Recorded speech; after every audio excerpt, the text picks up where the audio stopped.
The DJI Osmo Action 6 is a great tool for capturing incredible time lapses. And today I'm going to show you every setting you need to know to get those quality time lapses. And there's one main tool you're going to need, but then there are two tools that you're probably going to want. The first tool is you need some type of tripod. This one is from Ulanzi, and the reason I like it is because you can set your camera close to the ground. It's only about a foot off the ground, and it gives a good perspective. But this also doubles as a selfie stick.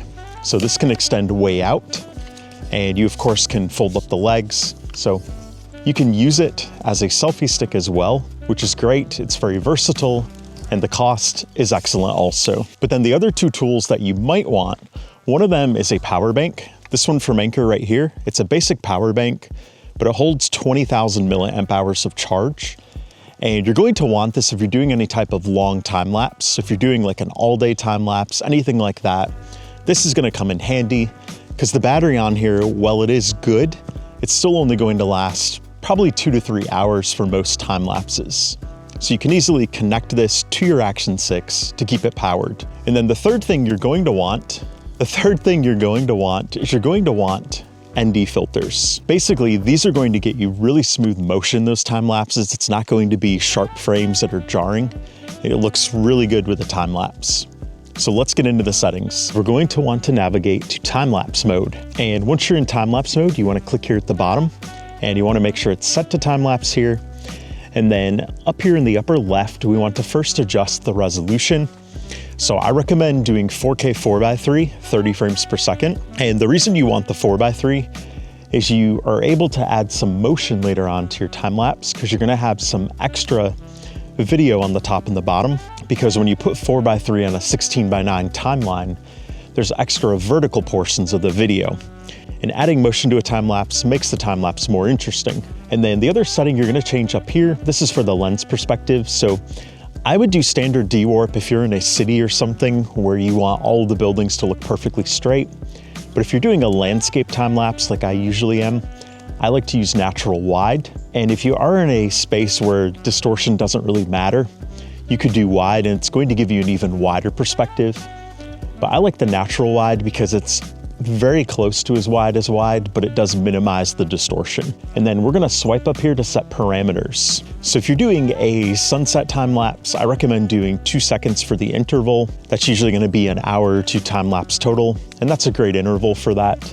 If you're doing an all-day time lapse, you're probably gonna wanna do 5 seconds or 10 seconds. And then down here for the video duration, I recommend keeping it at infinity. But if you want to calculate the end result time lapse, you can drag this. Let's say you film at 1 hour actual time with an interval of 2 seconds, you're going to get a resulting 1 minute long time lapse. So you can use this down here to calculate that. It's very useful. And then we're gonna swipe down here, and then we're gonna tap here on the right. And this is where ND filters come in. First of all, make sure it's set to Pro up here. If it's not on Pro, you're gonna have very few options to configure. Right now, if we go to exposure with it set to auto, you can see the shutter speed is 1/640. And the ISO is 200.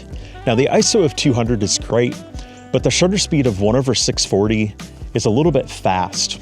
What's going to happen is you're going to get very sharp frames in your time lapse, and it's not going to have that nice flow to it.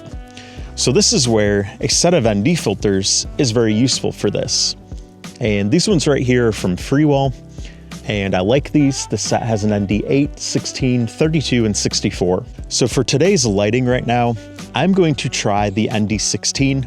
It is overcast, but the snow is very bright, and I'm just going to pop the filter on. That goes right over top of the lens cap with no problem. And right there, you can see what it did. It dropped the shutter speed all the way down to 1/50, which is excellent for a time lapse. That's actually what we want to aim for. But you'll notice it kept the ISO at 221 still. So this is how we know we didn't put on too dark of an ND filter. If we did, it may have lowered the shutter speed a little bit more, but it would have bumped the ISO way up. So the best way to tell that you have the correct ND filter is you want to set the ISO here to 100 to 800 range, and then you want to see the ISO up here somewhere between 100 and 400, and then the shutter speed over here, you ideally want to see that at about 1/120 or less. And then white balance, I recommend setting a static white balance. If it's during the daytime like this, do 5600K. If you're doing a sunrise or sunset, do 6500K. That's going to give you those nice, warm, golden hour tones. And then down here for the aperture, I recommend doing fixed, and you want to keep that at 2.8. That's going to let the most light into the camera, and it's going to give you the best resulting footage. For the format here, this is all about what you want to do with the time lapse after you capture it. If you just want it to be a video that you can integrate into your other video projects to help tell your story, to show the advancement of time, you can leave it at video. If you want photos that you can edit later on, you have two options. You can do video plus JPEG or video plus RAW. I highly recommend doing video plus RAW if you want the photos to edit, because those RAW photos are going to give you a lot of flexibility. And I have found the RAW photos are best if you're doing a sunset time lapse. That's where you're going to get the most advantage out of that, because you can kind of fine tune the highlights, the shadows, and the contrast. If you're just doing like a standard daytime time lapse, then I recommend just doing the video mode. You're not going to be able to get much more out of that you can't get out of the video. So once you've keyed in those settings, you are good to go. And what you're going to do next is you're going to hit the record button right up here. It's going to do a countdown, and then it's going to start recording your time lapse. And then after a little bit, the screen is going to go dark. And up here in the upper left, it is going to show what the eventual time lapse length will be.